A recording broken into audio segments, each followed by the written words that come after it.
ఇవాళ జగనన్న పరిపాలన దేనికైనా పిల్లగాళ్ళు ఫీజుమెంట్ కానీ చదువుకోవటం కానీ ఇవాళ బళ్ళు చంద్రబాబు నాయుడు గవర్నమెంట్లో పరిపాలన చేసిన ఒక హై స్కూల్ కట్టించిన గంట ఎవరు లేరు.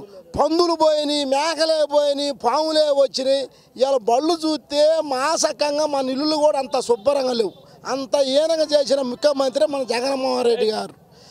ఆ ముఖ్యమంత్రి అంటున్నారంటే మొన్నమోపిది పొలం కళ్యాణ్ గారు ఒక సీటు గెలవలేక మెల్లకుండా ఓడిపోయి 2 సార్లు వేసి కూడా గెలవలేక జగన్ వంక పెడుతున్నానంటే అసలు ముఖ్యమంత్రి వంక పెట్టకుండా నువ్వు జనంలోకి పోయి నువ్వు కరోనా వచ్చి 4 సంవత్సరాలు అవుతుంది. చంద్రబాబు నాయుడు కానీ పొలం కళ్యాణ్ కానీ జనంలోకి పోకుండా ఏం పోకుండా ఇవాళ ఎలక్షన్ రాగానే జనంలో పోయి జనం ఓట్లు వేస్తారా ఎవరన్నా? ఎక్కడన్నా ఉందా న్యాయం?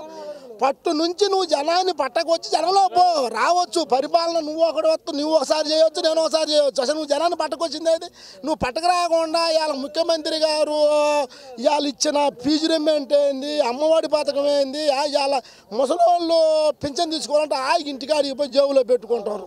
పిరుగుళ్ళు 5 ఇస్తాను ఘనత ఆయన ఒక్కరోజు కూడా వారంటలను పెట్టి ఇల్లు ఇస్తుంటే వారంటలు ఎందుకు పని లేక పెట్టినాడు అంటారు. పని లేక పెడతారు. ఇవాళ క్యూలో నిలబడాల.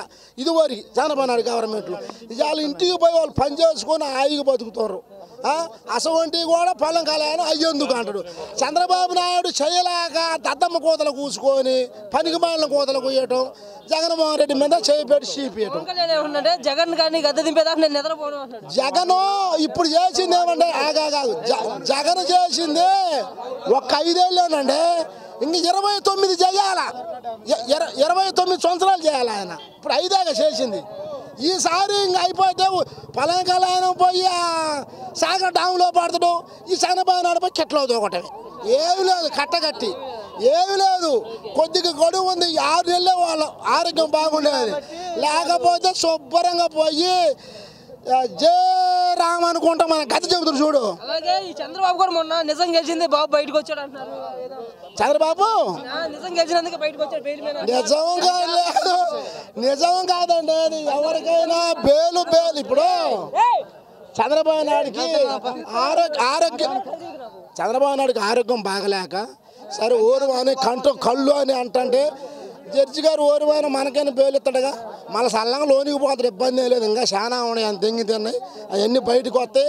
దాని గురించి ఇబ్బంది లేదు. జగన్మోహన్ రెడ్డి దేవుడు తర్వాత దేవుడు నేను. దాని గురించి ఆయన వంక పెట్టే వాళ్ళు ఎవరు లేరు.